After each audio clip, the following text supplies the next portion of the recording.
ॐ भूर्भुवः स्वः तत्सवितुर्वरेण्यं भर्गो देवस्य धीमहि धियो यो नः प्रचोदयात्। योगपूर्णं तपोनिष्ठं वेदमूर्तिं यशस्विनं गौरवर्णं गुरुश्रेष्ठं भगवत्या सुशोभितं कारुण्यामृतं सागरं शिष्यभक्तादिसेवितं श्रीरामं सद्गुरुं ध्यायेत्तमाचार्यवरं प्रभुम्। ॐ सद्गुरुचरणकमलेभ्यो नमः। वन्दे भगवतीं देवीं श्रीरामं च जगद्गुरुं पादपद्मे तयोः श्रुत्वा प्रणमामि मुहुर्मुहुः। परम पूज्य गुरुदेव परम वंदनीय माता जी के दिव्य संरक्षण में ऑनलाइन दैनिक स्वाध्याय के आज 2214वें एपिसोड में आप सभी का बहुत बहुत स्वागत अभिनंदन है। साथियों, अधिक से अधिक जुड़ें और शेयर जरूर करिएगा। जैसा कि आप सबको पूर्व से ही सूचना है कि आज का सत्र जो है वो रिकॉर्डेड रहेगा, आपको यूट्यूब पर ही केवल मिलेगा, क्योंकि आज अमरकंटक में कथा का विश्राम हुआ और इस समय हम सभी वाराणसी के लिए यात्रा में हैं। आपका स्वाध्याय का समय निर्धारित है, सो ठीक समय पर आपको अखंड ज्योति पत्रिका का यह अध्याय श्रवण करने को मिल रहा है। आज का जो शीर्षक है अपनों से अपनी बात के अंतर्गत नवयुग का शंखनाद, इसे सभी परिजन ध्यानपूर्वक सुनेंगे और अधिक से अधिक लोगों तक प्रेषित जरूर करेंगे। नवयुग का प्रभात समीप है। अंधकार में अवसाद का समय अब बीत चुका है और प्रकाश की स्वर्णिम किरणें क्षितिज पर उदित हो रही हैं। यह घड़ी केवल कल्पनाओं में डूबे रहने की नहीं, बल्कि अपने भीतर सोई हुई संभावनाओं को जागृत करने की है। गायत्री महाशक्ति का स्वरूप केवल मंत्रोच्चारण या कर्मकांडों तक सीमित नहीं है। वह दिव्य चेतना है जो मनुष्य के भीतर सुप्त पड़ी हुई शक्तियों को जगाती है।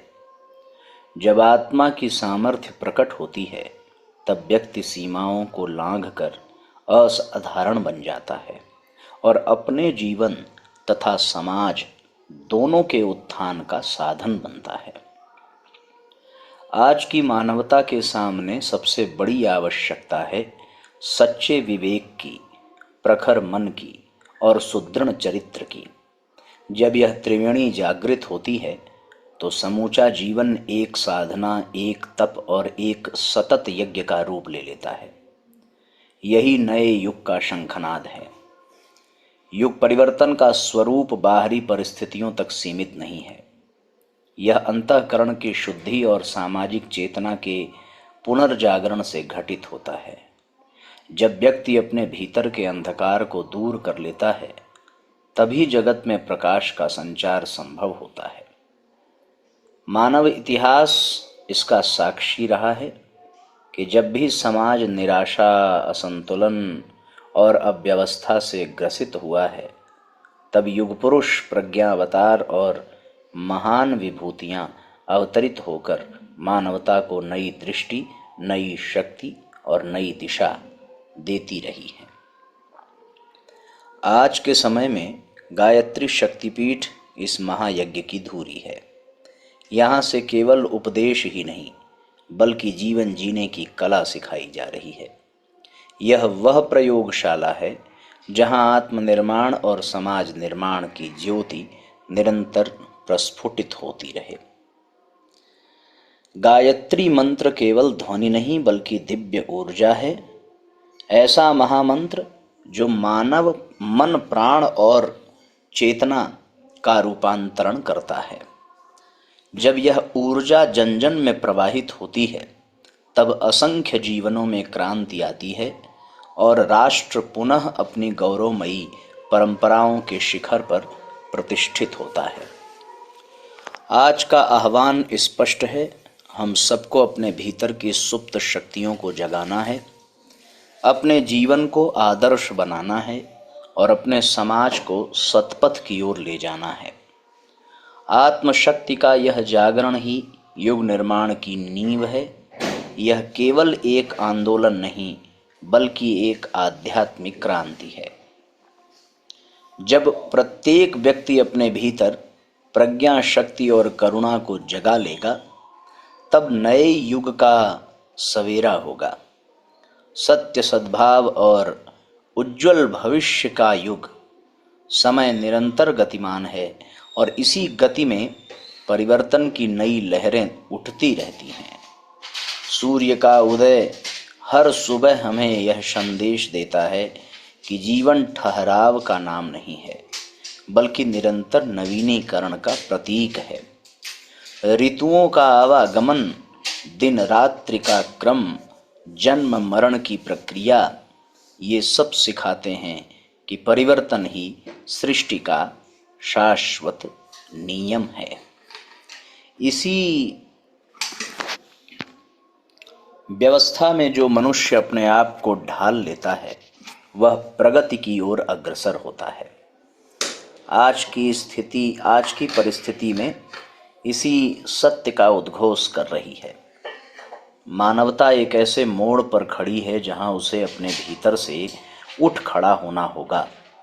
आत्मबल, विवेक और सृजनात्मकता की ऊर्जा से ही वह अपने आने वाली चुनौतियों का सामना कर सकेगी। जो स्थिर हो गया वह जड़ हो गया और जो जड़ हो गया वह पतन की ओर बढ़ा। अतः आवश्यक है कि हम सब अपनी चेतना को नई ऊर्जा दें और आत्म परिवर्तन की इस साधना में स्वयं को समर्पित करें। मनुष्य का सच्चा उत्थान केवल बाहरी साधनों से नहीं होता बल्कि भीतर की पवित्रता, उच्च सोच और श्रेष्ठ कर्म से होता है। सद्विचारों की फसल लहलहाने लगती है तब जीवन का प्रत्येक कार्य साधना बन जाता है और व्यक्ति स्वयं समाज के लिए प्रकाश स्तंभ का कार्य करता है। ऐसे ही चरित्रवान और उदात्त पुरुषार्थी लोग समाज और राष्ट्र की तकदीर बदलते हैं। आज आवश्यकता है कि हम अपने जीवन की प्राथमिकताओं पर पुनर्विचार करें। क्या हम केवल व्यक्तिगत सुख सुविधाओं तक सीमित रहेंगे या युग धर्म निभाने के लिए अपने कर्तव्यों का साहसपूर्वक निर्वाह करेंगे? याद रखिए, युग परिवर्तन केवल एक विचार नहीं बल्कि कर्म का आह्वान है। हमें अपनी क्षुद्रताओं को त्यागना होगा, संकीर्णताओं को पीछे छोड़ना होगा और आत्मनिष्ठ होकर जन जन तक प्रकाश का संचार करना होगा। यह युग हमसे त्याग और तपस्या की मांग कर रहा है। समय चाहता है कि हम अपने भीतर छिपी दिव्यता को जगाएं और उसे समाज के कल्याण में नियोजित करें। निस्संदेह चुनौतियां बड़ी हैं, परंतु उनका समाधान भी हमारी सामर्थ्य के भीतर है। यदि हम सब मिलकर संकल्प लें तो कोई भी शक्ति इस नवयुग के आगमन को रोक नहीं सकती। आइए हम सब इस महान युग साधना में सहभागी बने, अपने जीवन को आदर्श बनाकर समाज को सतपथ पर अग्रसर करें और राष्ट्र को उसकी महान परंपराओं से जोड़कर हम वह परिवर्तन ला सकते हैं जिसकी आज समस्त मानवता प्रतीक्षा कर रही है। यही हमारा धर्म है, यही कर्तव्य है और यही जीवन का सर्वोच्च पुरुषार्थ है। इस तरीके से साथियों ये अध्याय पूर्ण हुआ। छोटी सी कहानी। संयम तो एक निषेधात्मक गुण हुआ भगवन। शिष्यों ने महर्षि पतंजलि से प्रश्न किया। पतंजलि बोले, नहीं वत्स, संयम निषेधात्मक नहीं विधेयात्मक गुण है। इसका एक पक्ष जहां अनावश्यक अपव्यय को रोकता है, वहीं दूसरी ओर उसे सृजनात्मक कार्यों हेतु नियोजित करना भी है। एक पूर्वार्ध है, दूसरा उत्तरार्ध। निरोध न हो व सुनियोजन के प्रयास चलें तो व्यर्थ है। निरोध हो और नियोजन कहीं न हो तो वह संयम भी व्यर्थ है। शिष्यों की समस्या का समाधान हो गया। बहुत उत्तम सूत्र साथियों आज हम सब लोगों को प्राप्त हुआ, जो हम सबको ये बता रहा है कि हम इस नवयुग की बेला में नवयुग के संविधान से जुड़ें, नवयुग के सूत्रों से जुड़ें, अपने कषाय कलमसों को दूर करें, नष्ट करें। इसलिए साथियों हम सब 21वीं सदी उज्जवल भविष्य में यदि अपना सहयोग प्रदान कर सकते हैं तो उसके लिए सर्वप्रथम अपना सुधार, अपने भीतर की दिव्यताओं का जागरण, यह सारे सूत्र हम सबको अपने भीतर जागृत करने पड़ेंगे। अब हमें बनना कैसा है, हमारा चिंतन, हमारा जीवन, हमारा चरित्र, हमारा व्यवहार और हमारा आचरण, और एक नागरिक होने के नाते हमारा क्या कर्तव्य है, ये पूज्य गुरुदेव ने नवयुग के संविधान में दिया है।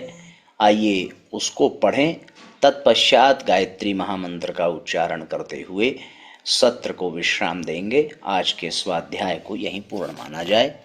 सबका मंगल हो साथियों। जय राम जी की शुभ रात्रि। ओम भूर्भुवः स्वः तत्सवितुर्वरेण्यं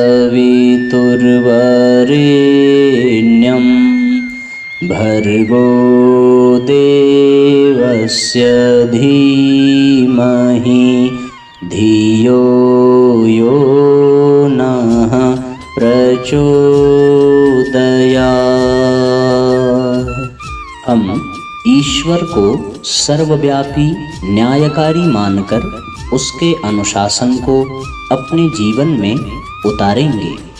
शरीर को भगवान का मंदिर समझकर आत्मसंयम और नियमितता द्वारा आरोग्य की रक्षा करेंगे। मन को कुविचारों और दुर्भावनाओं से बचाए रखने के लिए स्वाध्याय एवं सत्संग की व्यवस्था रखे रहेंगे।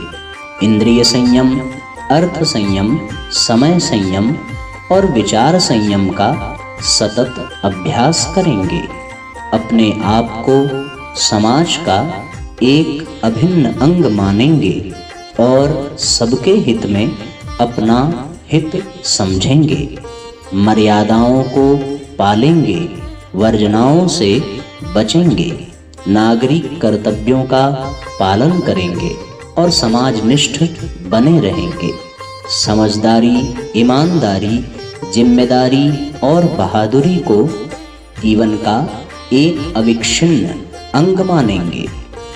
चारों ओर मधुरता, स्वच्छता, सादगी एवं सज्जनता का वातावरण उत्पन्न करेंगे। अनीति से प्राप्त सफलता की अपेक्षा नीति पर चलते हुए असफलता को शिरोधार्य करेंगे। मनुष्य के मूल्यांकन की कसौटी उसकी सफलताओं, योग्यताओं एवं विभूतियों को नहीं, उसके सद्विचारों और सत्कर्मों को मानेंगे।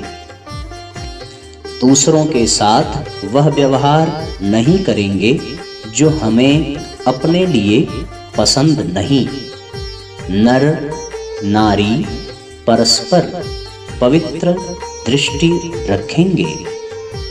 संसार में सत्प्रवृत्तियों के पूर्ण प्रसार के लिए अपने समय, प्रभाव, ज्ञान, पुरुषार्थ एवं धन का एक अंश नियमित रूप से लगाते रहेंगे।